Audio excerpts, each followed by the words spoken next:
था। आसमान में काले बादल छाए हुए थे और गांव में लगातार झमाझम बारिश हो रही थी।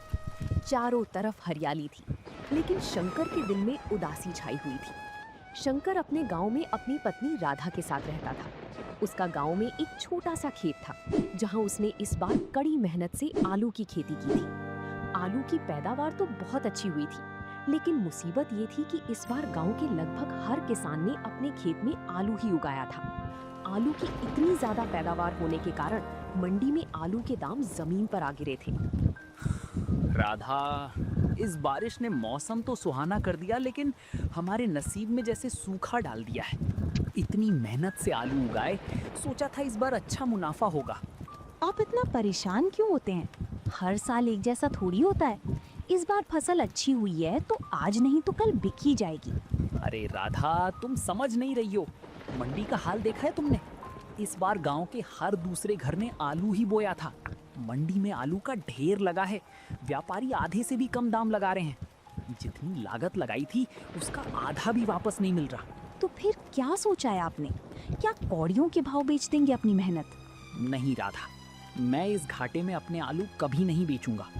व्यापारी समझ रहे हैं कि किसान मजबूर हैं, पर मैं अपनी खून पसीने की कमाई को इस तरह बर्बाद नहीं होने दूंगा। चाहे जो हो जाए, मैं अपने आलू घर के गोदाम में ही रखूंगा। पर घर में इतने आलू कब तक रखेंगे? अगर ज्यादा दिन रखे रहे तो इस सीलन और बारिश के मौसम में आलू सड़ने लगेंगे। तब तो हमें फूटी कौड़ी भी नहीं मिलेगी। मुझे नहीं पता राधा, बस इतना जानता हूँ कि इस दाम पर बेचना अपनी मेहनत का अपमान करना है। भगवान कोई ना कोई रास्ता जरूर दिखाएगा। शंकर ने अपने आलू नहीं बेचे और उन्हें अपने घर के पीछे बने गोदाम में सुरक्षित रख लिया। लेकिन अगले दिन जब बारिश थोड़ी थमी तो शंकर गांव के चौराहे की तरफ निकला, जहां गांव के दूसरे किसान, जिन्होंने घाटा सहकर भी अपने आलू पहले ही बेच दिए थे, अब शंकर की समझदारी का मजाक उड़ाने लगे थे। अरे देखो भाइयों, गांव के सबसे बड़े व्यापारी शंकर भाई आ रहे हैं। क्यों शंकर भाई, आपके आलू का क्या भाव चल रहा है आजकल? सुना है सोने के भाव बेचने के चक्कर में घर में ही सजा कर रखा है। हाँ भाई रामू, हम तो ठहरे मूर्ख किसान। जो दाम मिला उसमें आलू बेचकर फुर्सत पाई। अब कम से कम हमारे पास अगली फसल के लिए पैसे तो हैं। पर हमारे शंकर भाई तो आलू के राजा बनकर बैठ गए हैं। रामू भाई, सुखिया भाई, तुम लोगों को मजाक सूझ रहा है, पर मैं अपनी मेहनत को कौड़ियों के दाम नहीं बेच सकता। तुम लोगों ने आधे दाम में बेच दिया, वो तुम्हारी मर्जी थी। अरे मर्जी नहीं, समझदारी कहते हैं इसे। अब इस बारिश के मौसम में जब तुम्हारे सारे आलू सड़ जाएंगे और उनमें से बदबू आने लगेगी, तब देखना कौन सा व्यापारी तुम्हारे घर आकर तुम्हें सलाम ठोकता है। सही कहा रामू। शंकर भाई, ज्यादा हवा में मत उड़ो, वरना जमीन पर आओगे तो बहुत चोट लगेगी। समय सबका बदलता है भाइयों। आज मेरा दिन खराब है तो तुम लोग हंस लो, पर मुझे अपनी मेहनत पर पूरा भरोसा है। शंकर वहां से बिना कुछ और कहे भारी कदमों से अपने घर की तरफ लौट आया। गांव वालों के ताने उसके कानों में गूंज रहे थे। उसे लगने लगा था कि शायद उसने आलू ना बेचकर बहुत बड़ी गलती कर दी है। अगली सुबह से मूसलाधार बारिश शुरू हो गई। शंकर अपने घर के बरामदे में बैठा हुआ था। तभी एक व्यक्ति हाथ में काला छाता लिए शंकर के घर की तरफ आया। राम राम शंकर भाई, लगता है आज इंद्रदेव कुछ ज्यादा ही मेहरबान है गांव पर। राम राम भाई, पर मैंने आपको पहले यहाँ कभी देखा नहीं।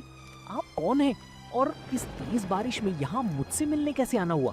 मेरा नाम माधव है भाई, इसी गांव के पास वाले पूर्वे का रहने वाला हूँ। पिछले कुछ सालों से शहर में था, वहाँ एक बड़े चाट भंडार पर काम सीखता था। अभी 2 दिन पहले ही गांव लौटा हूँ। अच्छा माधव भाई, बैठिए। पर एक बात बताइए, शहर की ऐश आराम की जिंदगी छोड़कर इस कीचड़ और बारिश में वापस गांव क्यों आ गए? और मेरे पास आने का क्या कारण है? मैंने गांव की मंडी में सुना कि आपने इस बार बहुत ही शानदार आलू उगाए हैं, लेकिन दाम सही न मिलने के कारण आपने उन्हें कौड़ियों के भाव नहीं बेचा। क्या ये सच है? हाँ माधव भाई, सच ही सुना है तुमने। पर अब वो मेरी समझदारी थी या बेवकूफ़ी, ये तो भगवान ही जाने। गांव के लोग तो मेरा मजाक उड़ा रहे हैं कि मेरे आलू सड़ जाएंगे। अरे उन लोगों की बातों पर ध्यान मत दीजिए शंकर भाई। उन्हें सिर्फ आलू बेचना आता है, उसका सही इस्तेमाल करना नहीं। आपके वो आलू ही हमारी तकदीर बदलने वाले हैं। शंकर माधव की बातें सुनकर हैरान था। उसे समझ नहीं आ रहा था कि जो आलू उसके लिए मुसीबत बन चुके थे, माधव उन्हें तकदीर बदलने वाला क्यों कह रहा था। माधव भाई जरा खुलकर बताओ, तुम्हारी बातें मेरे सिर के ऊपर से जा रही हैं। तुम मेरी आलूओं का क्या करने वाले हो? शंकर भाई, मैंने शहर में रहकर लाजवाब, चटपटी और एकदम करारी आलू टिक्की चाट बनाने का हुनर सीखा है। ऐसी चाट की जो एक बार चख ले उंगलियां चाटता रह जाए। मेरा ऑफर ये है कि हम दोनों मिलकर इस बारिश के मौसम में एक आलू टिक्की चाट का ठेला लगाते हैं। क्या? चाट का ठेला इस गांव में?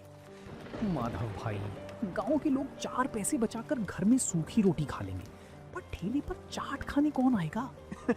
यही तो आपकी गलतफहमी है शंकर भाई।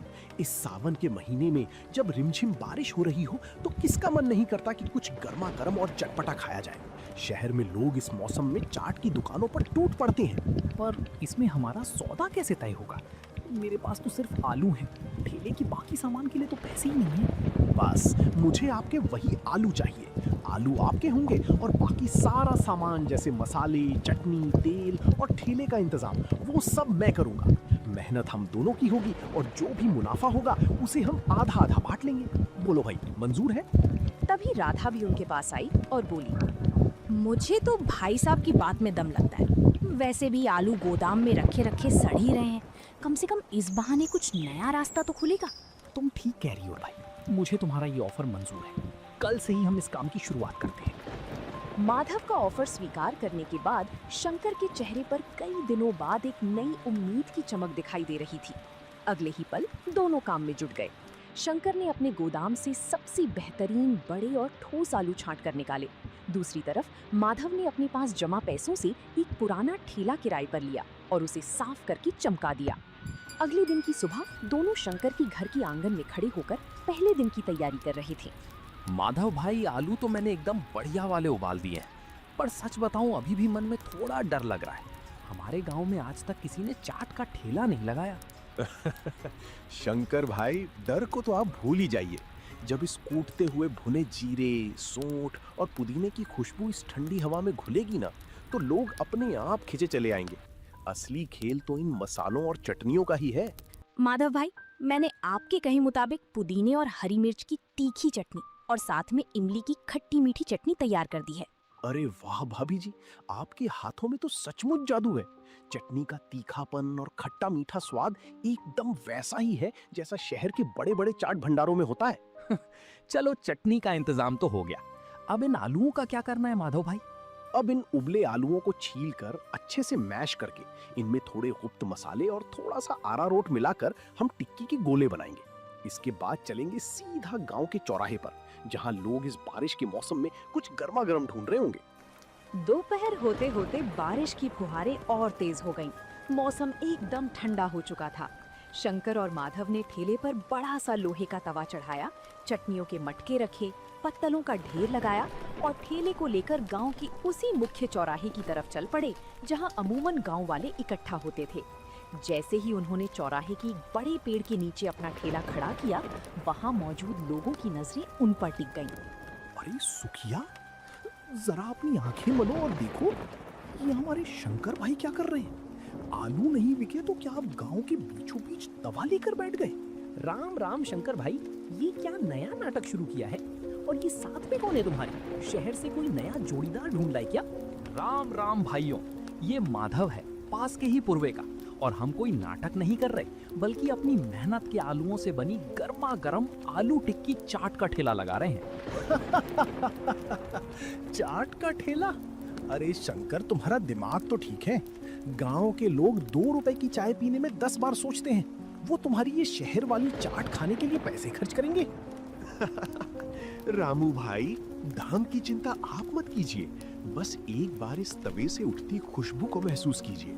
इस ठंडे ठंडे सावन के मौसम में जब ये करारी टिक्की आपके मुंह में जाएगी तो आप दाम भूल जाएंगे। भाई, हमें तो नहीं लगता कि गांव में ये सब चलेगा। पैसे बर्बाद करने की अच्छी तरकीब सोची है तुम दोनों ने। चलो रामू, यहाँ बेकार में खड़े रहने का कोई फायदा नहीं है। रामू और सुखिया हंसते हुए आगे बढ़ गए। शुरुआत में कोई भी ठेले के पास आने को तैयार नहीं था। शंकर का दिल एक बार फिर बैठने लगा था, लेकिन माधव के चेहरे पर अब भी पूरा आत्मविश्वास था। वो तवे पर टिक्कियों को पलट रहा था, जिससे एक बेहतरीन सौंधी खुशबू पूरे चौराहे पर फैलने लगी थी। महक इतनी लाजवाब थी कि वहां से गुजरने वाले लोग चाहकर भी अपनी नजरें ठेले से नहीं हटा पा रहे थे। तभी गांव के मुखिया जी, जो अपनी बड़ी सी छतरी ताने हवेली की तरफ जा रहे थे, ठेले के पास आकर रुक गए। अरे शंकर, ये तुम्हारे ठेले से कैसी गजब की खुशबू आ रही है भाई। पूरे चौराहे को महका दिया है तुम दोनों ने। ये की बना रहे हो? राम राम मुखिया जी, ये हमारे खेत के ताजा आलूओं से बनी गर्मा गर्म आलू टिक्की चाट है। मेरा पार्टनर माधव इसे शहर से सीख कर आया है। इस सावन की बारिश में आपके लिए एक पत्तल तैयार करवाऊं। चाट? शहर में तो बहुत खाई है, पर हमारे गांव में ये सब कहाँ बनता था। चलो, खुशबू तो बहुत लाजवाब है। हमारे लिए भी एक पत्तल लगाओ जरा, देखें तो सही तुम्हारे आलूओं में क्या जादू है। अभी लीजिए मुखिया जी, एकदम कड़क और करारी टिक्की लगाता हूँ आपके लिए। माधव ने फुर्ती से 2 करारी टिक्कियों को बीच से तोड़ा, उन्हें पत्तल पर रखा, ऊपर से गाढ़ा दही, हरी मिर्च की तीखी चटनी, इमली की लाल चटनी और अपना खास सीक्रेट मसाला छिड़ककर मुखिया जी के हाथ में थमा दिया। आसपास खड़े गांव वाले बड़े ध्यान से मुखिया जी का चेहरा देख रहे थे कि उन्हें ये स्वाद कैसा लगता है। वाह, अरे वाह शंकर, मजा ही आ गया भाई। ये टिक्की बाहर से जितनी करारी है, अंदर से उतनी ही नरम है। और ये चटनियों का तालमेल, भाई वाह, ऐसी चाट तो मैंने शहर के सबसे बड़े बाजार में भी नहीं खाई थी। मुखिया जी की तारीफ सुनते ही वहां तमाशा देख रहे गांव वालों के मुंह में पानी आ गया। गांव में मुखिया जी की बात का बहुत वजन था। जैसे ही उन्होंने पत्तल खाली की और जेब से पैसे निकालकर शंकर को दिए, वैसे ही दूर खड़े दूसरे राहगीर भी धीरे धीरे ठेले की तरफ कदम बढ़ाने लगे। बारिश की फुहारें अब भी जारी थीं, जो इस गर्मा गर्म चाट के मजे को दोगुना कर रही थीं। माधव भाई, मेरे लिए भी एक पत्तल जल्दी से लगाना। थोड़ा तीखा ज्यादा रखना। खुशबू देखकर अब और कंट्रोल नहीं हो रहा। भाई, 2 पत्तल हमारे घर के लिए भी बांध दो। इस सुहाने मौसम में ऐसी करारी टिक्की खाने का मजा ही कुछ और है। हाँ हाँ, सबको मिलेगी भाइयों, कोई बिना खाए नहीं जाएगा। शंकर भाई, जरा गोदाम से और उबले हुए आलू लेकर आओ, तवे पर टिक्कियां कम पड़ रही हैं। अभी लाया माधव भाई, तुम तवे को खाली मत होने देना। मैं अभी और आलू लेकर आता हूँ। अरे सुखिया, ये क्या हो रहा है? जो गांव वाले 4 आने खर्च करने को तैयार नहीं थे, वो शंकर के ठेले पर लाइन लगाकर खड़े हैं। हाँ भाई रामू, हमने तो अपने आलू औने पौने दाम में व्यापारियों को बेच दिए और हमें कुछ हासिल भी नहीं हुआ। यहाँ तो शंकर अपने आलूओं को सोने के भाव बेच रहा है। इसकी तो किस्मत ही पलट गई। शाम होते होते शंकर के घर का आधा गोदाम खाली हो चुका था और ठेले के गल्ले में पैसों का ढेर लग गया था। जो किसान कल तक शंकर की लाचारी पर हंस रहे थे, आज वे उसकी समझदारी और माधव के हुनर की दाद दे रहे थे। शंकर को समझ आ गया था कि सही समय पर सही फैसला लेने से आपदा को भी अवसर में बदला जा सकता है। दिन हफ्तों में बदल गए और सावन का पूरा महीना शंकर और माधव के चाट के ठेले के नाम रहा। शंकर का जो आलू गोदाम में सड़ने की कगार पर था, अब उसकी एक एक गांठ सोने के भाव बिक चुकी थी। एक शाम ठेला बंद करने के बाद शंकर और माधव गल्ली के पैसे गिन रहे थे। माधव भाई, अगर आज से 1 महीना पहले कोई मुझसे कहता कि मैं अपने आलूओं से इतनी कमाई करूंगा, तो मैं उसे बेवकूफ समझता। ये सब तुम्हारी वजह से हुआ है भाई। अरे नहीं शंकर भाई, ये आपकी मेहनत और सही समय पर हिम्मत ना हारने का नतीजा है। अगर आप उस दिन व्यापारियों के आगे घुटने टेक देते और आलू औने पौने दाम में बेच देते, तो आज हमारे पास ये हुनर दिखाने का मौका ही नहीं होता। और माधव भाई के उस अनोखे आइडिया को तो भूल ही नहीं सकते। उन्होंने संकट को मुनाफे में बदल दिया। सच में शहर से सीखा हुआ हुनर आज हमारे पूरे गांव के काम आ गया। भाभी जी, काम तो अभी और बढ़ेगा। सावन का महीना खत्म होने वाला है, लेकिन हमारी चाट का स्वाद लोगों की जुबान पर ऐसा चढ़ा है कि अब ये रुकने वाला नहीं है। हमारे पास जितने आलू थे, वो तो अब खत्म होने वाले हैं। हाँ माधव भाई, ये बात तो मेरे दिमाग में आई ही नहीं। हमारे गोदाम के आलू तो बस 2-3 दिन के ही बचे हैं। उसके बाद हम टिक्की किस चीज की बनाएंगे? हमारा ठेला कैसे चलेगा? चिंता मत कीजिए शंकर भाई, इसका रास्ता भी हमारे पास ही है। कल सुबह चौराहे पर चलते हैं, वहीं इस समस्या का समाधान मिलेगा। अगली सुबह जब शंकर और माधव चौराहे पर पहुंचे, तो वहां रामू, सुखिया और गांव के कई अन्य किसान पहले से ही मौजूद थे। लेकिन आज उनके चेहरों पर मजाक उड़ाने का भाव नहीं, बल्कि सम्मान और एक उम्मीद थी। उनके पास आलू के बड़े बड़े बोरे थे। शंकर भाई, हमें माफ कर देना। हमने तुम्हारी मजबूरी का मजाक उड़ाया था, पर तुमने और माधव भाई ने जो कर दिखाया, उसने हमारी आंखें खोल दी। हाँ शंकर भाई, हमने तो अपने आलू जल्दबाजी में बेच दिए थे, लेकिन हमारे घरों में खाने और अगली फसल के लिए जो थोड़े बहुत अच्छे आलू बचे थे, हम वो तुम्हारे पास लाए हैं। हमारे आलू भी अपनी चाट में इस्तेमाल कर लो भाई। रामू भाई, सुखिया भाई, आप लोग ये क्या कह रहे हैं? शंकर भाई, यही तो मैं कल रात कह रहा था। अब हमारा ये ठेला सिर्फ आपका और मेरा नहीं रहा। हम गांव के दूसरे किसानों से सही और मुनाफे वाले दाम पर आलू खरीदेंगे। इससे हमारा ठेला भी चलता रहेगा और हमारे किसान भाइयों को उनकी मेहनत की सही कीमत भी मिलेगी। माधव भाई, तुमने तो कमाल ही कर दिया। भाइयों, विपत्ति के समय जो समझदारी और साथ काम आए, वही असली ताकत है। आज से हमारे इस ठेले पर पूरे गांव के किसानों की मेहनत महकेगी। जो आलू कभी संकट का कारण बना था, आज वो पूरे गांव की समृद्धि का जरिया बन चुका था। सावन की वो बारिश थम चुकी थी, लेकिन शंकर के जीवन में खुशियों की जो बरसात शुरू हुई थी, वो अब कभी थमने वाली नहीं थी। तो दोस्तों, आप लोगों को ये कहानी कैसी लगी? कमेंट करके जरूर बताएं। और ऐसी कहानियों को देखने के लिए वीडियो को लाइक करें और चैनल को सब्सक्राइब